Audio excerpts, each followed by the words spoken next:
Hello everyone. I'm back to share another strategy. Today we're going to talk about group, label, and why, an inquiry strategy that you can use in, again, almost any subject with pretty much any grade level that you choose.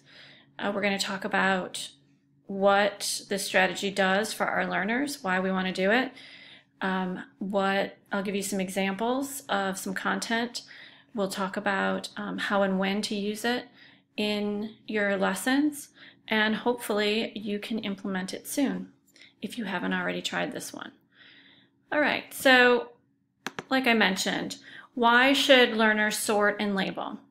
As you can see here, it says when students are asked to sort or group objects, information, or concepts, they are making connections by analyzing similarities and differences. Students then have to label the groups, which requires them to look for big ideas and develop descriptions to defend their groups. Lastly, students should have to be able to articulate why they grouped and the labels that they used. This is big thinking, so we're talking about analyzing certain concepts that may seem otherwise unrelated, try to group them in some way that's meaningful to the students, and then defend why they grouped them the way they did with that thinking. You may also find this sometimes called a concept sort. So if you're Googling something like group and label, you may find that, but you might also find a concept sort. The only thing that I've seen that's different between the group and label inquiry strategy that I'm talking about and the concept sort is that with the concept sort, very often you'll see the headings or the labels already noted for the students so that they just have to sort without really having to think about why they're grouped the way they are or not creating their own groups. So I like the group and label with just kind of the open-ended, remember the constructivism theories that we studied a long time ago in school, where the students are just making meaning as they go along, as opposed to teacher telling them what groups they need to put them in. So that's the difference there. So what can our learners sort? Just about anything.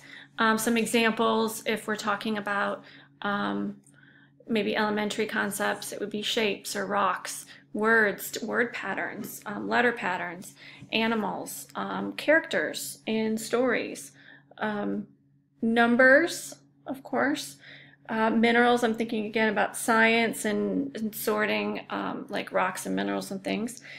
Different types of economies or governments. What do they have in common? How are they different? Vocabulary terms or concepts from a unit of study. So looking at your vocabulary at the beginning of a unit and what are all those terms that the students need to understand.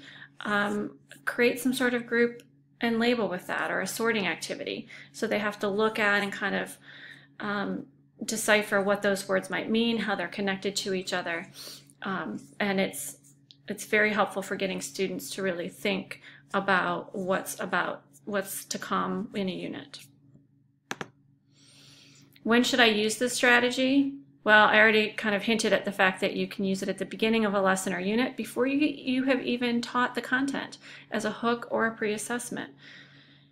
It's okay if students are not quite sure what these terms are. It creates conversation within groups. They may actually go to a book. You may give them the textbook or give them access to an iPad to see if they can figure out what these concepts are and how they might be related to each other. So some of that work can be done on the front end. It's a great pre-assessment to see where students are, and if you do that on the front end, you might also do something like that on the back end to see where the growth is. You can use it in the middle once you've kind of introduced some of these ideas with some definitions, and then say, okay, let's try and sort these. Which ones go together? How are they grouped? What categories can we put them in? And that can be a formative check during your lesson or your unit. And of course, at the end of a lesson or unit, to show what they know at this point in time with the concepts in front of them. Very versatile. So some examples of what students can sort. You can see here we can use pictures We can use actual objects or just words.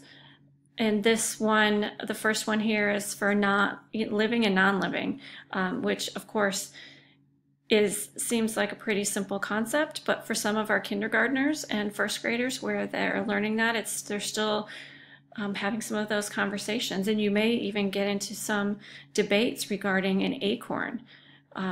Is it living or not? It came off of a plant. It may grow into a new plant, but when it's off of its tree, is it living or not living? So I think those are interesting to encourage the students to have those higher level discussions. Of course, coins, fractions, how would you sort these fractions? Sometimes we can put some requirements on our sorting. So you may say you need to have at least 3 groups or no more than 4 groups, so that if you have in your mind that they should be sorting these fractions into 3 or 4 groups, then you can give them the number of groups, but don't tell them what the groups should be or why. Let them figure that part out. Another couple of examples. We mentioned types of government or economies. This is a great way to have students sort. Maybe if these are all really brand new ideas, maybe you use this further on in the unit or even as part of your assessment.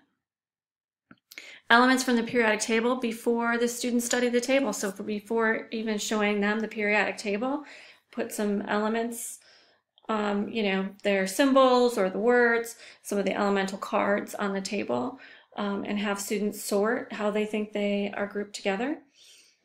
And then after that, that's a nice lead into the actual periodic table and why it's organized the way it is.